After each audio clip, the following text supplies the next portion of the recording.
Hello, hello, hello, hello, everybody. I hope you all got to listen to Miss Mickey Guyton, and she will be performing as well. I know, she's fantastic, and I'm not partial just because she's also from Texas. All right, so I'm going to bring back to the stage the CEO of Essence Communications, Ms. Caroline Wanga.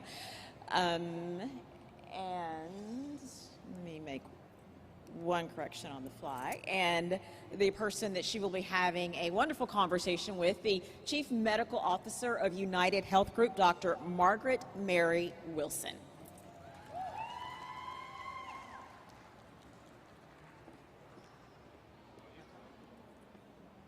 Hey everyone, how you doing? Yeah? I mean, come on. I know you ate and stuff, but we good out here in these streets? Listen, we outside. We outside, bish. So I have the pleasure today of introducing a woman that I admire and is a much better human than myself. So I'm going to tell you a little bit about who the organization she represents is, but first I'm going to bring her out. And this woman is a black woman who is the Chief Medical Officer of one of the largest healthcare companies in the world. So will you join me in welcoming Dr. Margaret Mary Wilson?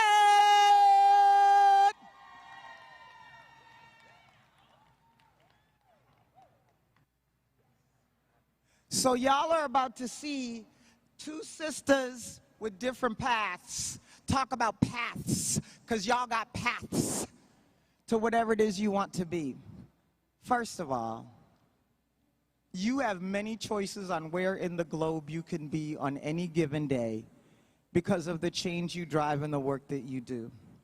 And on this particular day, you chose to join us. And it's not just those of us here in the room and our cousins right outside over there. It's also the ones that are watching the virtual live stream that has had in past years 45 million views and 65 million views.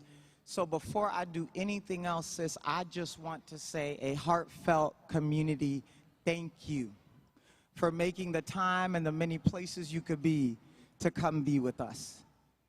I know where your choices sit. I want you to start with one very simple question. Who is Doctor? Because I'm not going to not say your first name. I'm going to say Sister Doctor, but I'm not going to not say Doctor, right? So who is Dr. Margaret Mary Wilson? First of all, Carolyn, let me say thank you. Thank you. I can't think of anywhere else I would rather be but here. Probably like me, I come from a long generation of strong black women. Yeah. And this is home. Yeah. There's nothing more important. I understand. Who am I? I'm Victoria's daughter. I never let myself forget that. Victoria was my mother. She died 2 years ago. Condolences. She was a single mother, divorced, became single. My father walked out on her. She couldn't read or write. Wow. She struggled financially and she was poor after my father left. But the one thing she knew was that she was not going to let me walk her path. Yeah. And that's who I am at the core. My mother put me through medical school. I got into medical school at 16 and I became a doctor in Nigeria. It was a hard life. Doctors weren't paid much. I didn't have a lot of money. I had actually very little money. But that started my walk, my search for answers. I worked in Nigeria. And Carolyn, something happens when as a young doctor in my early 20s, babies are dying, mothers are dying, something happens. It pushed me to search for more. And I owe my journey through medicine to that. That was Yeah. the start of my journey. Yeah. So how does a young person whose mother did everything she could to provide for her, but probably always maybe felt like there wasn't enough to get to provide, create a young person who then believes that they can be a doctor? Like, talk me through what you have said about the strength of your mother and what she did to raise you, and then this idea of you deciding to become a doctor. What happened? Quite frankly, I didn't believe I could be a doctor. One of my uncles asked me what I wanted to be when I grew up, and it sounded like a great thing to say at that time. I was 7 years old. I said a doctor. Oh yeah, we have the immigrant careers are to be a lawyer, doctor, or an engineer. If you ain't one of those three things, you might as well be in kindergarten. So I understand now why your answer would have been doctor, because you were just picking one of the three. I picked one. I understand. But he then said to me, oh, you can't do that. It's not a profession for girls. And at that point, I didn't know what it would take, but I was determined to prove him wrong. Yeah. And that was it. You know, you throw in a bit of grit, Yeah. you throw in a bit of determination. Yeah. Step by step, you get there. Yeah. Yeah. So you probably were one of few women on the journey to medical school. What impact did that have, feeling like more of an only than amongst folks that you identified with as you went to go through doctoral school? Because then I'm gonna ask, how you end up then running, well, this is my word, you know, we always gonna blow it up. I'm like, how you end up running the medical industry of the world? But that's how we celebrate people. But let's start by how you went through the process of becoming a doctor as a woman, a black woman, in a field that doesn't have that much of texture in identities and representation. Well, the interesting thing is that I went to medical school in Nigeria, right? So we were all black, so that took care of that. Well, there you right? go. Well, that's touche, girl. That All was right, easy, okay, right? okay. So, but we were a class of about 200, and only 30 of us were women, so it was a hard walk. Yeah. But what it did show me was that medicine was not impossible for women. There was nothing gender specific about it. And I was determined to do something, I didn't know what, Yeah. to increase gender diversity, Yeah. right? And it's fortunate, it's just coincidence that decades later, I work with an enterprise that's doing just that. I don't know if you're aware Gotcha. that a month ago, United Health Group Yeah. committed to $100 million. What's that number again? $100 million. To do what? Basically, it is to advance diversity and equity in the clinical workforce over the next 10 years. So And it's not just about doctors. what is that? What else It's is it about about? doctors and nurses and mental health professionals. Hallelujah and for the mental upskilling health. healthcare professionals as well. So let's stay there, because you heard me boast, because I like to say I have really fun friends, about you leading the healthcare industry of the world. But for those that care about facts, which is not me, tell this audience, who is United Health Group and United Healthcare? Most of them probably have interacted with a part of it, but can you just describe who that is so we can talk about what is the significance of that entity committing that number of dollars to that mission? Who is United Healthcare and United Health Group? United Health Group, I like to start off by describing, is a company with a mission that should speak to all of us in this room. Our mission is really simple. It's about helping people live healthier lives and helping healthcare systems work better for everyone, every single person. Yeah. At the heart of our mission is health equity. Yeah. We comprise United Healthcare, which is the benefits company. We manage benefits for the people that we serve. And we also comprise Optum, Yes. which covers the spectrum when it comes to care delivery and service delivery for members as well. Yeah. So how would the everyday person have interacted with a product within United Healthcare? Is it likely their health insurance? Is it likely, where would they have received one of the products you guys provide? It's interesting because we touch all aspects of the healthcare arc. Yeah. Most people will associate UnitedHealth Group with insurance, right? Insurance. UnitedHealth Care. And there are others, though, who are actually receiving care in facilities and the care delivery system of UnitedHealth Group. It's known as Optum, who may not even realize that that's UnitedHealth Group. Some people get their prescriptions from Optum RX, which is our pharmacy service. And we have a mental health business as well, Optum Behavioral Health. So we touch pretty much every aspect of healthcare. And I would also say that that probably means most people, at least in the United States, are probably in interaction with your products at some point in time, that there's probably fewer people that have not leveraged one of you guys' products than have. We touch about 146 million lives in the United States. I think a couple of y'all are in the 146 million, in case you have. So I'm just saying that she helps design what helps keep you healthy. That's my version of it, right? And we got a sister sitting at the top of that. So let's talk, if that is the size and scale, why would a company of that size still decide that at $100 million commitment to make sure that the way that healthcare is provided is really working for all? Like, why is that important? Because I think everybody in this audience, and I'm gonna have you raise your hand if I can't see it, has had issues as a black person getting through the healthcare system.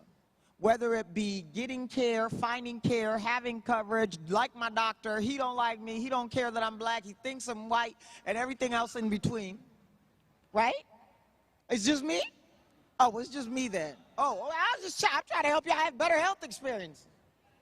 So with that, what are the barriers you guys have identified, and how does that 100 million change that story? It changes the story fundamentally because everyone here, most people, are like me. I'm a black, African immigrant, lesbian, legally married, living in the state of Texas. And when my wife and I moved to Texas from New York, we needed a doctor. Who did we look for? A doctor who got us.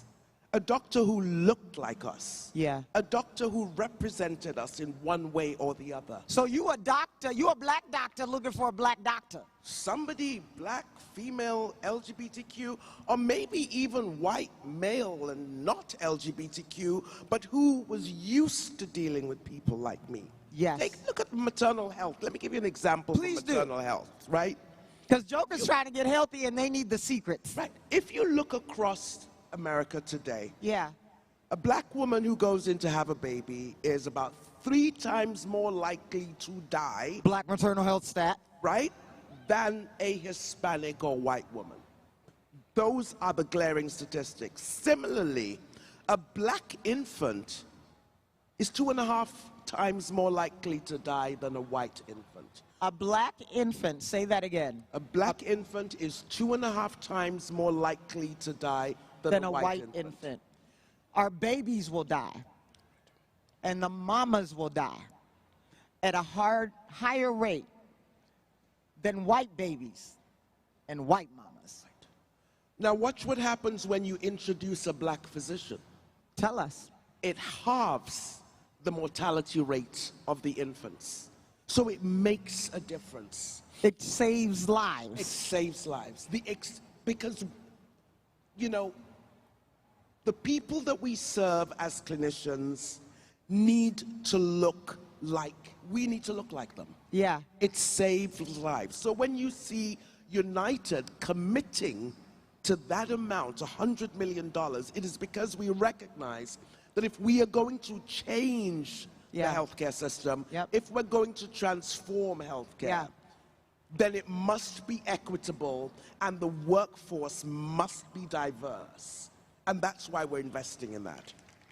So you have an audience of people that hear that and it resonates with their experience in the healthcare system. I just wish I had a care provider that understood me, that got me to your point, which was very valid. Doesn't have to look like me, but you better understand me culturally, because that's what we're saying, right? You can be not white, not black, but you ought to understand culturally who I am.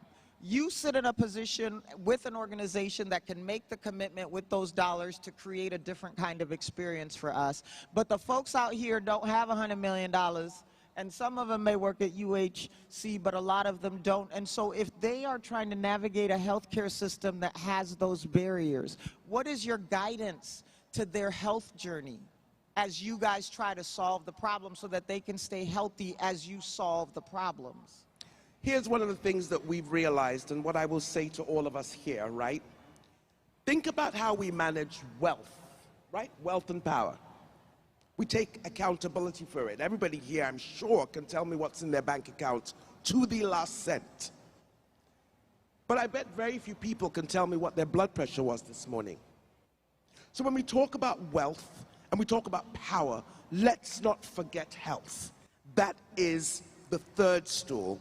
And let's think about it like how we think about a health portfolio. You know, I mean, even though I don't have a lot of hair, the one thing that I'm really picky about is my haircut. So I'm not gonna let my barber get it wrong. Yeah, and you're not taking just anybody's new barber. You'd be like, Right? So think about it like that. We empower us. I empower myself when I go in to cut my hair. I will also empower myself when I go to seek health care. The consumer is what this should be about. The person, you, not the doctor, not the healthcare system. So this is really about what? Take your power back. Empower yourself within the healthcare system. We need to hear your collective voice. I look out in this audience, I think about Essence, I think about the black woman, and I am grateful for you. I am grateful for your voices, because your voices must be heard as we collectively seek to transform healthcare. Here's what I love about what you said. We know how to advocate for ourselves. We just don't apply it everywhere. Because what I'm gonna tell you is when I go get this done, I'm watching every stroke, every strand, every rubber band, like, and at the end, I'm shown a mirror about if she got it right, and she does the same style every time, and I'm still looking like, Bingo. So what you're telling us is we know the behavior of being meticulous about fighting for what we like. And if it's off, I'll say to her, it's off center. We got to fix that. The ball's not big enough. My color's draining, whatever it may be. And we expect the person to change it because it's a fee for service. You are saying that same boldness and audacity and indignance and self-empowerment should be the way that we interact with those that provide our care. That's exactly what I'm saying. And I'm also saying it's about value. Your healthcare system should deliver value to you. And what might be valuable to you may not be valuable to you. It's about value. How do they know if the healthcare system is delivering value, right? Because I might be like, it's value because I haven't been to the emergency room yet this year, as if that's the way to do preventative care. But I might say that's the healthcare system providing value. What do you mean when you say your healthcare system should be providing value for you? So value is measured in several ways, right? One would be the outcomes, right? So you feel better, your blood pressure is controlled, your diabetes is controlled. The second is the experience. Right? Your experience as a person. The third is the doctor's experience as a person. And the fourth, let's not forget that, is that you can actually afford the care. Because I don't care how good care is, if you can't afford it, you don't get it. And you can access it. I love the fact that I learned hanging out with my friends at UHC for the last year, and one of the things they've enlightened me on is that the #1 cause of bankruptcy, financial bankruptcy, is healthcare costs. The #1 cause of financial bankruptcy is healthcare costs, which means then to get to black wealth, you got to get your health together. Correct. Very well said. Right? And then I heard you say, and then I want you to give this audience something they can take away that you really want them to hear. But then what I also heard you say is, we don't have a gap in understanding how to advocate for ourselves. We are not incapable. We are not at a deficit. We don't need to go take a class on how to Advocate for ourselves. We do it with our hair. We do it with who we want to be in a relationship with. Some of us. We do it. I mean, no shit. Hypothetically. Nobody in this room. But my point is, you're telling us that we actually have everything we need already to go about ensuring that our health care delivers value, so that our health becomes something that we don't have to worry about interrupting our wealth. Exactly. And then, as you give the closing statement, what I also heard loud and clear from you is that for those of us that have gone to the doctor 4 times to try to get the same test and the doctor hasn't figured it out, maybe we don't go to the same doctor for the 4th time. Pay attention. Pay attention. Exactly. So Dr. Margaret Mary Wilson, the leader of healthcare in the world. I don't care about facts. In the world. This is our world doctor. This is everybody doctor. What is something you haven't shared or want to share that you want this audience and the audience across the diaspora watching this with us to know as we take our seat and celebrate the chief that you are on our behalf? What do you want them to know in parting? What I would like everyone listening to know is that it's possible. Here's what I will ask. We're not going to get this done without you. Somewhere there is a child in your life, somewhere there's a person in your life who is thinking, who is maybe watching this and is thinking, how can I help? See, we can give all the money that we want to give, right? But I ask you to use your voice to encourage others to come in to the clinical realm, the workforce. That's where we need diversity. That's where we need it built out. Lots of young people out there, especially women, are discouraged from attaining their dreams because someone somewhere, like my uncle, told them it was not possible. I'd like you all to leave here thinking and sharing the message that it's all possible. Carolyn, you and I are sitting here today. Yeah. I never thought I would be sitting here. Neither did I. Right. You wouldn't have been able to pay me money. Have the unmitigated gall to believe in a future other people can't see. Think about the healthcare audience. Advocate for your health. Be healthy so you can be wealthy. Ladies and gentlemen, the doctor of the world, Dr. Margaret Mary Wilson. Thank you, sis. Thank you so we are much, proud of Karen. you. We Thank love you. you. We're cheering you on. We're going to be healthier because of you. We appreciate you being here. Thank you so much. I hope you guys enjoyed it. Thank you, y'all. With UnitedHealthcare, access to quality healthcare may be closer than you think. You'll find coverage solutions for virtually any budget, no matter where life takes you, with UnitedHealthcare. Coverage designed to help meet your specific needs. Access to care may be closer than you think with UnitedHealthcare. Learn more at uhc.com.